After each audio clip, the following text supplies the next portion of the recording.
রোহিঙ্গা সংকটের প্রধান সমাধান প্রত্যাবাসন বললেন জাতিসংঘ মহাসচিব। খাদ্য সহায়তা অব্যাহত রাখতে বিশ্ব সম্প্রদায়কে আহ্বান। সংস্কার সীমিত হলে ডিসেম্বরের নির্বাচন, বড় হলে আগামী বছরের জুনে। জাতিসংঘ মহাসচিবের সঙ্গে বৈঠকে জানালেন ডক্টর ইউনুস। প্রতিদিনই ঘটছে ধর্ষণ ও নারীর প্রতি সহিংসতার প্রতিরোধে সচেতনতা বাড়ানোর তাগিদ। তদন্তে তাড়াহুড়োয় পার পেতে পারে প্রকৃত দোষীরা। 90 দিনের মধ্যে যে বিচার শেষ করার কথা বলা হয়েছে, তাহলে সেটা যদি হয় তাহলে একটা যুক্তিযুক্ত টাইম হবে। প্রতিটি মা বোন কন্যার নিরাপত্তায় সরকারকে ব্যবস্থা নেওয়ার আহ্বান তারেক রহমানের। নিপীড়নের বিরুদ্ধে আইনি সহায়তা সেল গঠন। নওগাঁয় ঊর্ধ্বমুখী চালের বাজার, কেজিতে 4 থেকে 5 টাকা বেড়েছে সরু চালের দাম। ধানের সরবরাহ কমাকে দায়ী করলেন মিল মালিকরা। চাউলের মূল্য 78 থেকে 80 টাকা, যেটি গত সপ্তাহে ছিল 75-76 টাকা, অর্থাৎ কেজিতে 2 টাকা থেকে 3 টাকা বৃদ্ধি পেয়েছে। এবং রাজশাহীতে টিসিবির পণ্য সংগ্রহে লম্বা লাইন, কর্ম হারিয়ে মানবেতর জীবন অনেকের। সামাজিক সুরক্ষা বলয় বাড়ানোর পরামর্শ।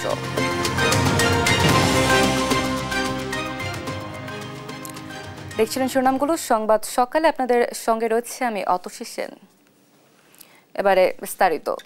রোহিঙ্গাদের নিজ দেশে ফিরতে চাওয়ার স্পষ্ট বার্তা পেয়েছেন বলে জানিয়েছেন জাতিসংঘ মহাসচিব অ্যান্টোনিও গুতেরেস। শুক্রবার কক্সবাজারের রোহিঙ্গা ক্যাম্প পরিদর্শন শেষে এ কথা জানান তিনি। বলেন, জাতিসংঘ সহ ইউরোপের বিভিন্ন দেশ অর্থায়ন সংকুচিত করায় ক্যাম্পে খাদ্য সহায়তা হুমকির মুখে পড়েছে। খাদ্য সহায়তা নিশ্চিতে আন্তর্জাতিক সম্প্রদায়ের সঙ্গে কথা বলার আশ্বাস দেন তিনি। পরে লাখো রোহিঙ্গার সঙ্গে ইফতার আয়োজনে অংশ নেন ডক্টর ইউনুস ও গুতেরেস। সহকর্মী সাইফুল রিপনের রিপোর্ট, জানাচ্ছেন আপন অপু।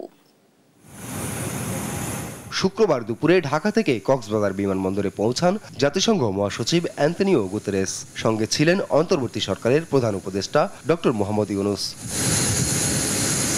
বিমানবন্দরের আনুষ্ঠানিকতা সেরে সোয়া 2টায় উখিয়ার রোহিঙ্গা শরণার্থী ক্যাম্পে পৌঁছান গুতেরেস।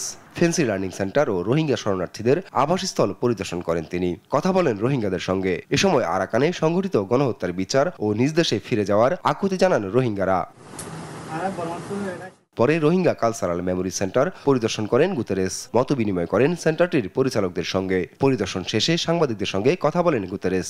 বলেন, এই সফরে দুটো স্পষ্ট বার্তা পেয়েছেন। প্রথমত, রোহিঙ্গারা মিয়ানমারে ফিরে যেতে চায়। দ্বিতীয়ত, তারা ক্যাম্পে উন্নত পরিবেশ চায়। And in this visit, I already heard 2 clear messages.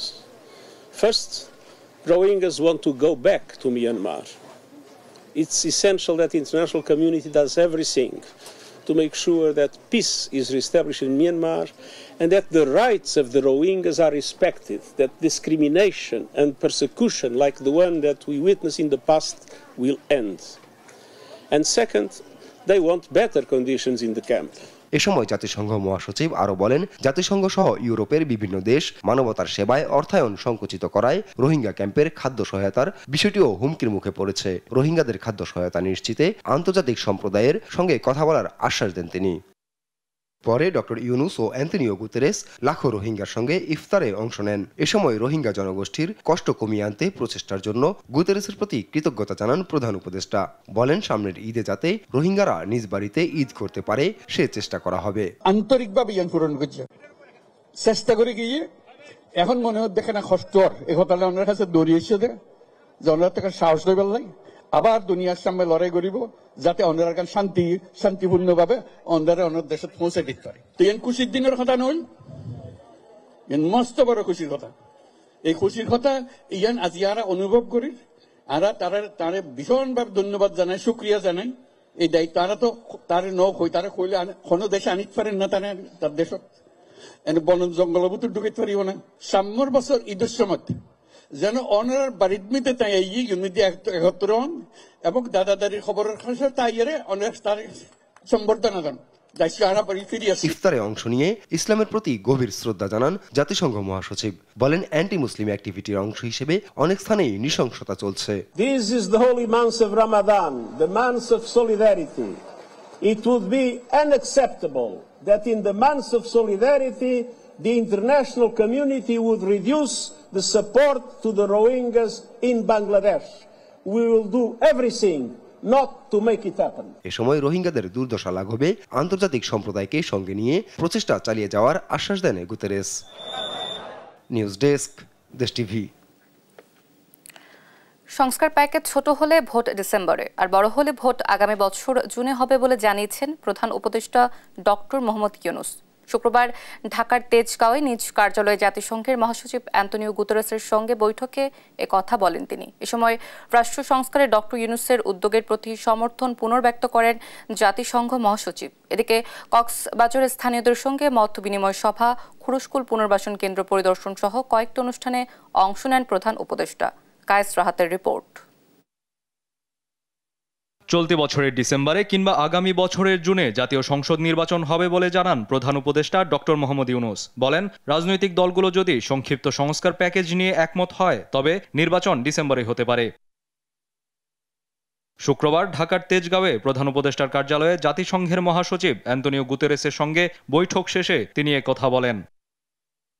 পরে কক্সবাজারে নির্মাণাধীন আন্তর্জাতিক বিমানবন্দর পরিদর্শন করে কাজের অগ্রগতির খোঁজ খবর নেন ডক্টর মোহাম্মদ ইউনূস। কক্সবাজারে বিআইএএম অডিটোরিয়ামে স্থানীয় জনগণের সঙ্গে মতবিনিময়কালে বলেন, কক্সবাজার কেবল পর্যটন শহরই নয়, বরং অর্থনীতিরও কেন্দ্র। পর্যটন কেন্দ্র পর্যটনের কথা বারবার করার দরকার নেই। এবার বিরাট অর্থনৈতিক শক্তি এই কক্সবাজার, এই শ্রমিকেরা খেয়াল করে পর্যটন করছে। 2 দিন পরে কক্সবাজার প্রযুক্তির শহর, প্রযুক্তির নগর হতে পারে। কে মানা করবে এটাতে? যদি আমরা এটা ফেলে জিনিসটার ভেতরে ঢুকে যাই, কাজে সুযোগ আসতেছে, সুযোগগুলো ধরার কেউ তো সরকার এসে আপনাকে ধরিয়ে দেবে না। এ সময় 253 একর জায়গা নিয়ে গঠিত কক্সবাজার খুরুশকুলে জলবায়ু উদ্বাস্তু পুনর্বাসন প্রকল্প পরিদর্শন করেন ডক্টর মোহাম্মদ ইউনূস। প্রকল্পে যেন কোনো অনিয়ম দুর্নীতি না হয় সে বিষয়ে সবাইকে সতর্ক থাকার নির্দেশ দেন তিনি। কায়েস রাহাত, দেশ টিভি, ঢাকা।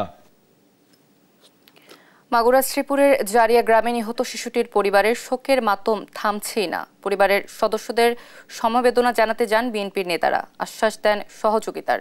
বিভিন্ন রাজনৈতিক, সামাজিক ও সাংস্কৃতিক সংগঠনের নেতাকর্মীরা শোককে শক্তিতে রূপান্তর করে দেশ থেকে ধর্ষণ ও নারী নির্যাতন বন্ধের দাবি জানান। এদিকে দ্বিতীয় দিনে অভিযুক্তদের বাড়িতে অগ্নিসংযোগ ও ভাঙচুর করা হয়। সহকর্মী পঙ্কজ রায়ের প্রতিবেদন, জানাচ্ছেন টুম্পা আফরোজ। সোনাইকুন্দি ঈদগাহ ও গোরস্থানে এক বৃদ্ধের কবর খুঁড়ছেন গোরখোদক সুলতান মাহমুদ। এর আগে পাশবিক নির্যাতনে নিহত 8 বছরের শিশুর কবর খুঁড়তে যেন হাত অবশ হয়ে আসছিল তার। রাতে জানাজা শেষে বিক্ষুব্ধ জনতা ধর্ষণে অভিযুক্তদের বাড়িতে অগ্নিসংযোগ ও ভাঙচুর করে। সকালে ধ্বংসস্তূপ দেখতে এসে ধর্ষণে জড়িতদের দ্রুত বিচার দাবি করেন এলাকাবাসী। এদেরকে সঠিক ইসলামিক কায়দায় আমার মনে হয় শাস্তি হওয়া উচিত। মাটির নিচে অর্ধেক পুঁতে পাথর মেরে এদেরকে শাস্তি হওয়া উচিত। আমরা সুষ্ঠু বিচার পাই না বলে এই ঘটনাগুলো ঘটে। ওনার এমন দৃষ্টান্ত হোক যে সারা বিশ্বের মানুষ দেখুক। আসলে এর বিচারটা এমন ভাবে হওয়া উচিত যে ভবিষ্যতে আর কোনো ধরনের ধর্ষক বা অপরাধী এই ধরনের কোনো কাজ করতে না পারে। এরপর সকাল থেকে শিশুটির বাবা মায়ের সাথে দেখা করতে তাদের জারিয়া গ্রামের বাড়িতে আসেন বিভিন্ন রাজনৈতিক, সামাজিক ও সাংস্কৃতিক সংগঠনের নেতাকর্মীরা। এ সময় তারা শোককে শক্তিতে রূপ দিয়ে দেশ থেকে ধর্ষণ ও নারী নির্যাতন বন্ধের দাবি জানান। ওনারা যদি একটা এই বিচারটা যদি দৃশ্যমান করতে পারেন তাহলে তো অন্যান্য ধর্ষকরা 10 বার চিন্তা করবে। এই সরকার অন্তত নারী নিরাপত্তার ব্যাপারে চিন্তা করবে এবং শিশুদের নিরাপত্তার ব্যাপারেও চিন্তা করবে। দেশে আর যেন কোনো শিশু ও নারী মাগুরার শিশুর মতো পাশবিক আচরণের শিকার না হন, সে প্রত্যাশা সবার।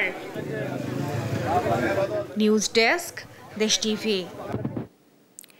এদিকে সিরাজগঞ্জের রায়গঞ্জে 7 বছরের শিশুকে যৌন নির্যাতনের অভিযোগ উঠেছে। শিশুটি অসুস্থ হয়ে পড়লে পরিবার ও স্থানীয়রা তাকে হাসপাতালে ভর্তি করে।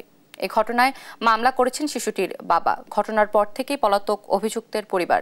লালমনিরহাটে 7 বছর বয়সী শিশুকে যৌন নির্যাতনের অভিযোগে জহুরুল মোল্লা নামের এক যুবককে আটক করেছে পুলিশ। বগুড়ার শাহজাহানপুরে খালুর বিরুদ্ধে শারীরিক ও বুদ্ধি প্রতিবন্ধী এক নারীকে যৌন নির্যাতনের অভিযোগ উঠেছে। ঘটনার পর থেকেই ওই ব্যক্তি পলাতক। নারায়ণগঞ্জের সিদ্ধিরগঞ্জে 8 বছরের এক শিশুকে ধর্ষণ চেষ্টার অভিযোগে সেলিম উদ্দিন নামে এক দোকানিকে গণপিটুনি দিয়ে পুলিশে দিয়েছে জনতা। শুক্রবার সকালে সিদ্ধিরগঞ্জের আটি গ্রামে এই ঘটনা ঘটে। এদিকে মেহেরপুরে 9 বছরের শিশুকে যৌন নির্যাতনের ঘটনায় জড়িতরা তদন্ত অফিসারের সহযোগিতায় জামিন পেয়েছে এমন অভিযোগে সদর থানা ঘেরাও করেছে বৈষম্য বিরোধী ছাত্র আন্দোলন ও জাতীয় নাগরিক কমিটি। অর্ধেকটা মিলে রাখছে কি ভাই বুঝছেন তারপরে মায়েরা কেসের দ্বারা হয়ে গেছে শিক্ষার মারার পরে গত 10 তারিখে তার খালুর দ্বারা রাত 11:30টার সময় সে মানে শারীরিকভাবে এটা ক্ষতিগ্রস্ত হয়েছে, সেটা তার মা আমাকে বলল। তার মায়ের অভিযোগের প্রেক্ষিতে মামলা হয়েছে।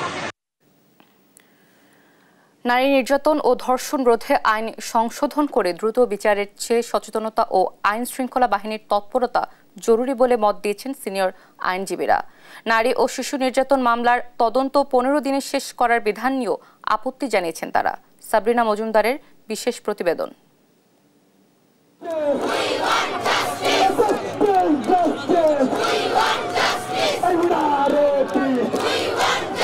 মাগুরায় 8 বছরের এক শিশু ধর্ষণ সহ একাধিক ধর্ষণ সহিংসতার ঘটনায় উত্তাল সারা দেশ। জড়িতদের বিচার দাবিতে দেশ জুড়ে বিক্ষোভ করছে মানুষ। তথ্য বিশ্লেষণ করে দেখা যায় চলতি বছরের প্রথম 2 মাসে ধর্ষণের সংখ্যা 100 করছে। এর মধ্যে জানুয়ারিতে ঘটে কমপক্ষে 42টি ঘটনা, ফেব্রুয়ারিতে তা বেড়ে 57তে থেকে।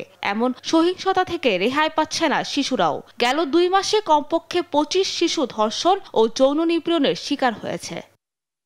ধর্ষণ ও নারী নির্যাতনের বিচার দ্রুত শেষ করতে 15 দিনের মধ্যে মামলার তদন্ত এবং 90 দিনের মধ্যে বিচার কাজ শেষ করতে আইন সংশোধন করতে যাচ্ছে সরকার।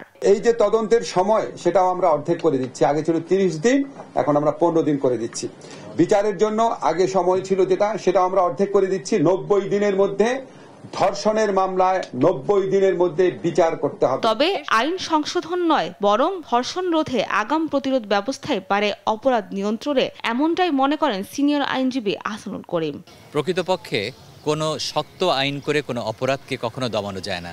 সেজন্য প্রথমে সমাজকে ঠিক করতে হলে আইন নয়, দরকার হচ্ছে যে সামাজিক যে অস্থিরতা আছে সেগুলোকে দমন করা। দৃশ্যত শাস্তিগুলোকে জনগণের মাঝে দেখাতে হবে যে এই অপরাধগুলো করলে এই শাস্তি হয়। ন্যায় বিচারের স্বার্থে প্রয়োজনীয় সময় নিয়ে তদন্তের পরামর্শ দেন আরেক আইনজীবী জ্যোতির্ময় বড়ুয়া। জানান তাড়াহুড়ো করলে পার পেতে পারে অপরাধীরা। 15 দিনের মধ্যে আপনার এই যে তদন্ত শেষ করার জন্য এক ধরনের চাপ তৈরি করা আইন শৃঙ্খলা রক্ষাকারী বাহিনীর মধ্যে, তারা সেটা না করে দেখবেন যে কোনো না কোনোভাবে স্বীকারোক্তিমূলক জবানবন্দি নিয়ে হলেও মামলা শেষ করার বা কৃতিত্ব জাহির করার চেষ্টা করবেন।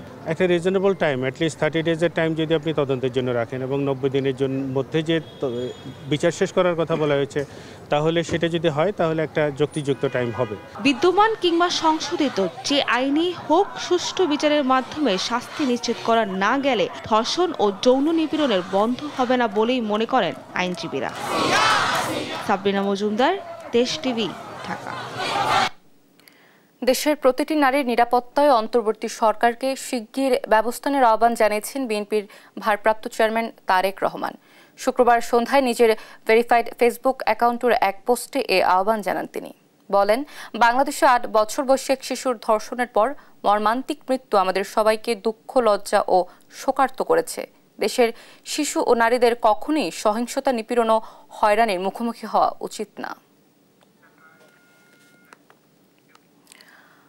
রাজনীতি থেকে দেশ বড় হলেও রাজনীতিবিদরা তা প্রমাণ করতে ব্যর্থ হয়েছে বলে মন্তব্য করেছেন জামায়াতের আমির ডাক্তার শফিকুর রহমান। বিকেলে ঢাকা রিপোর্টার্স ইউনিটির ইফতার ও দোয়া মাহফিল উপস্থিত হয়ে এ কথা বলেন তিনি। এ সময় তিনি আরো বলেন, রাজনীতিবিদদের সমালোচনা করতে বাধা নেই, তবে সবকিছুর ঊর্ধ্বে দেশের স্বার্থ। এ সময় গণমাধ্যম কর্মীদের সুষ্ঠু সাংবাদিকতার আহ্বান জানান জামায়াত আমির।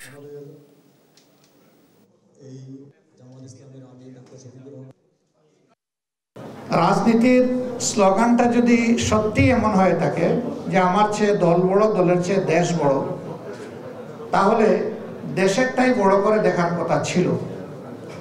কিন্তু বাস্তবে রাজনীতিবিদরা তাদের কর্মকাণ্ডের মাধ্যমে এটার প্রমাণ তুলে ধরতে পারেননি।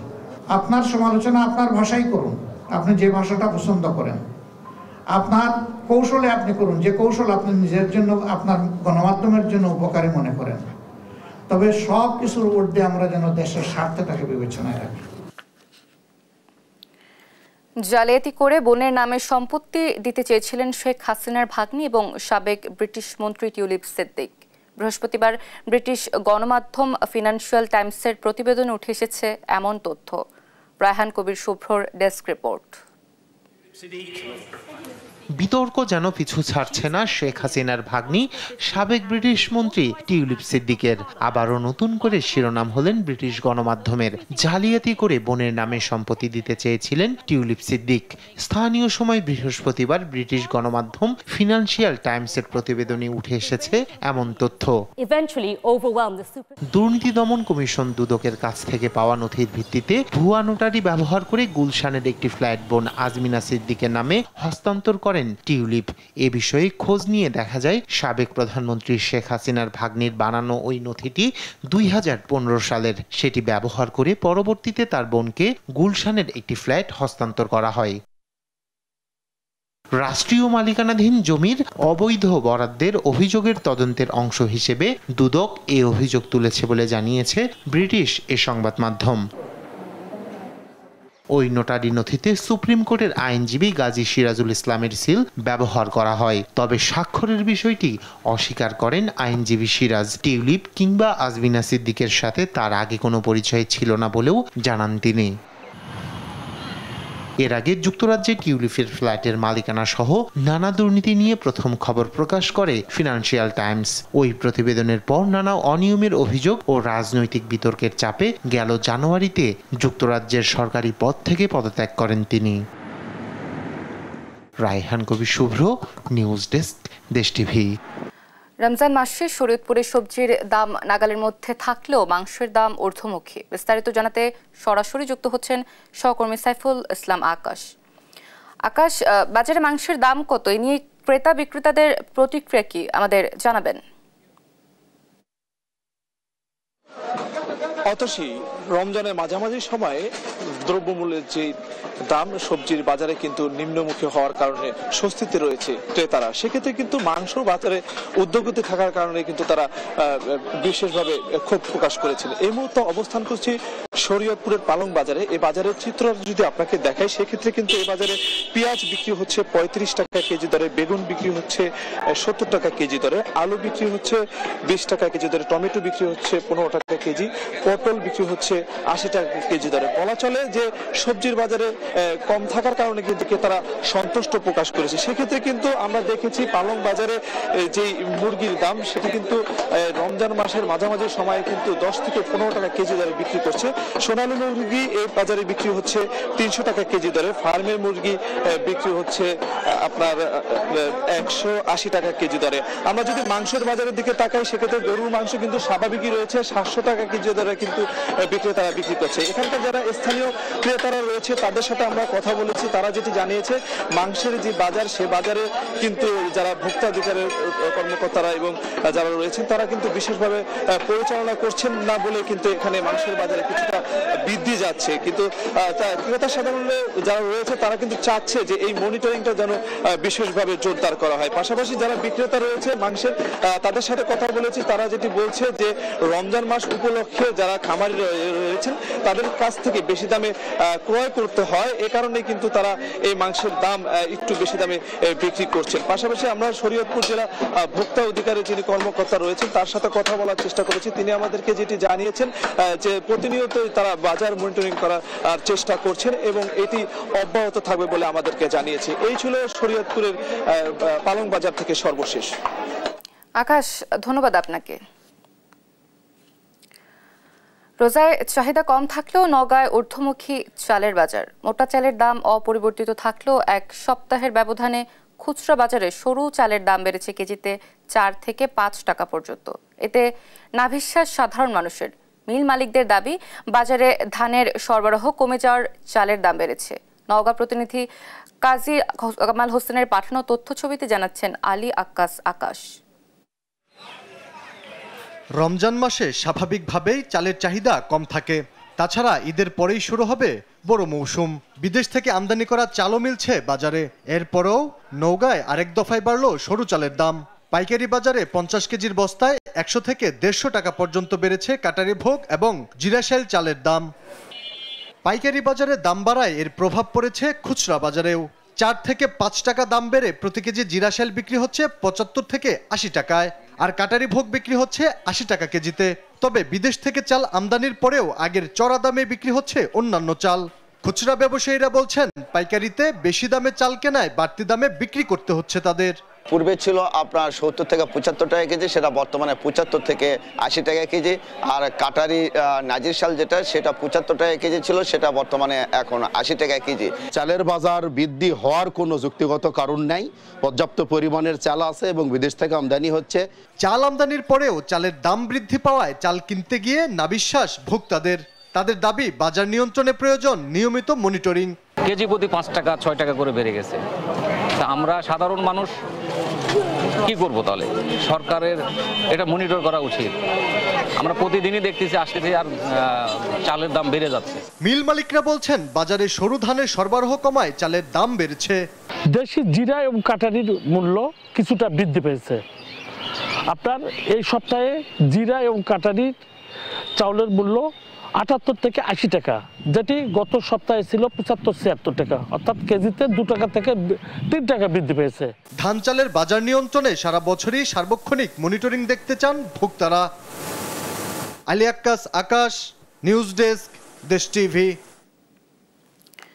রাজশাহীতে নিত্যপণ্য সংগ্রহে টিসিবির ট্রাকে সাধারণ মানুষের ভিড় বাড়ছে। ভিক্ষুকদের সারিটাও দীর্ঘ থেকে দীর্ঘতর হচ্ছে। কর্ম হারিয়ে মানবেতর জীবনযাপন করছেন অনেকে, ফলে সাহায্য চাওয়ার হাত পাতা মানুষ বাড়ছে। এসব মানুষের জীবন জীবিকা চালিয়ে নিতে সরকারি সামাজিক সুরক্ষা বলয় বাড়ানো ও বৈষম্য দূর করার পরামর্শ উন্নয়ন কর্মীদের। রবিউল ইসলামের ছবিতে কাজী শাহেদের প্রতিবেদন। কাজের সন্ধানে ছুটে চলা মানুষগুলোর অপেক্ষা পথের ধারে। সংসার চলে না, হাত পাততেও দ্বিধা। অকপট স্বীকারোক্তি কষ্টে চলা মানুষগুলোর। যারা একটা সময় পাড়া মহল্লার দোকানে সদাই নিতেন, তারা দাঁড়িয়ে পড়ছেন টিসিবির লাইনে। সেখানেও প্রতিযোগিতা হতদরিদ্র মানুষগুলোর সঙ্গে। আর অতি দরিদ্ররা হাত পাচ্ছেন সাধারণের কাছে। লাইনে দাঁড়িয়েছে টিসিবির মাল লিয়ার লেগে, গুড় চিনি তেল লিয়ার লেগে। বাসা বাড়িতে কাজ করি ১৫০০ টাকা পাই, অতি তো হয় না। এটা দেখলে বোঝা যাচ্ছে যে আসলে মানুষের অভাবটা কতটুকু, চাহিদাটা কতটুকু। এটা আমরা আসলে রাস্তাতে যখন ভ্রাম্যমাণ ভাবে দিচ্ছে তখন আমরা বুঝতে পারছি যে মানুষের অভাব এখনো আছে। হালে অর্থনৈতিক কর্মকাণ্ড অনেকটা স্থবির। নতুন করে কর্মসংস্থান বাড়েনি। যারা শ্রমিক তাদের আয় কমেছে, হারিয়েছেন কাজ। ফলে সাহায্য চাওয়ার হাত বেড়েছে বলছেন সমাজবিজ্ঞানী ও অর্থনীতিবিদরা। দৈনিক মজুরির ভিত্তিতে কাজ করে এরকম মানুষ, তারা কাজ পাচ্ছে না। তারা কাজ না পাওয়ার কারণে তাদের ক্রয় ক্ষমতা অনেক কমে গেছে। ক্রয় ক্ষমতা কমে যাওয়ার ফলে তারা টিসিবির লাইনে থেকে তারা দ্রব্য সামগ্রী সংগ্রহ করার চেষ্টা করছে, এবং যারা একেবারেই হতদরিদ্র তারা মানুষের কাছে হাত পাচ্ছে। উন্নয়ন কর্মীরা বলছেন দরিদ্র মানুষের সহযোগিতায় সরকারি নানা কর্মসূচি চালু আছে, কিন্তু বিতরণ বৈষম্য ও রাজনৈতিক বিবেচনার কারণে হাত পাতা মানুষ কমছে না। সরকারের যে সামাজিক সুরক্ষাগুলো রয়েছে, এই সুরক্ষাগুলো যদি যথাযথ প্রক্রিয়ার মধ্য দিয়ে যদি যে সত্যিকার অর্থেই প্রাপ্য তাদের কাছে যদি পৌঁছানো যেত, তাহলে কিন্তু এই বর্তমানে যে আমরা দরিদ্রতার হার বা দরিদ্রতার চিত্রটা যে আবার সামনে চলে আসছে, এটা কিন্তু আসার কথা না। বিগত দিনে এই সেক্টরে যে দুর্নীতিগুলো হয়েছে বা কি কি কারণে হয়েছে, কারা করেছে, সেগুলো খুঁজে বের করা এক। দ্বিতীয়ত হচ্ছে যে এই যে পরিসরে ছিল এটা, অর্থাৎ আওতাটাকে বৃদ্ধি করা। সরকারি সামাজিক সুরক্ষা বলয়ের আওতা বাড়ানোর পাশাপাশি অঞ্চলভিত্তিক কাজের সুযোগ বাড়ানোর পরামর্শ উন্নয়ন কর্মীদের। কাজী শাহেদ, দেশ টিভি, রাজশাহী। চট্টগ্রামের জামালখানে অবস্থিত কদম মোবারক মসজিদ। ফৌজদার মোহাম্মদ ইয়াসিন খান ১৭২৩ সালে মসজিদটি নির্মাণ করেন।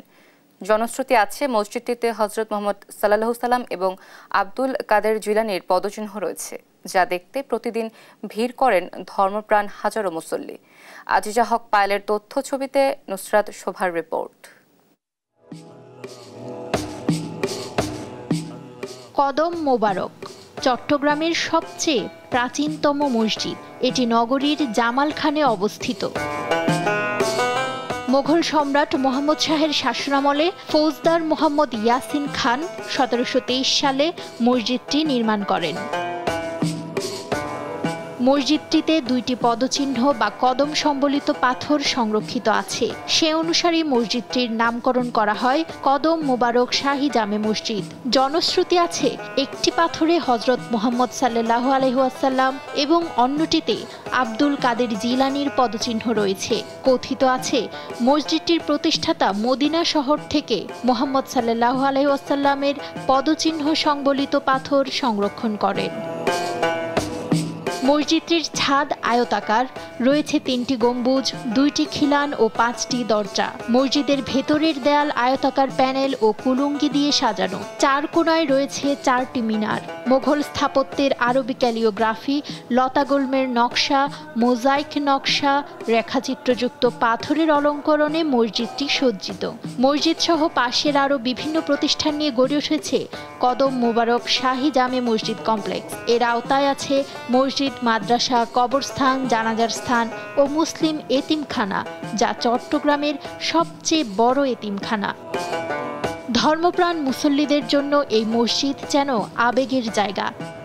চিটাং অঞ্চলের মানুষ অনেকটাই ধর্মভীরু, তো তারা মনে করে এই মসজিদে আসলে তার মনের যে ইচ্ছা আকাঙ্ক্ষা হয়তো সৃষ্টিকর্তা অনেক সহজে পূরণ করে দিবেন। সেজন্য আমি যখনই এই এলাকায় আসি অফিসের কাজে বা যে কোনো কাজে আসলে চেষ্টা করি এখানে নামাজ পড়ার জন্য। নবীজি ও বড় পীরের কদম মোবারক দেখতে প্রতিদিন হাজার হাজার দর্শনার্থী ভিড় করেন এই মসজিদে। নিউজ ডেস্ক, দেশ টিভি।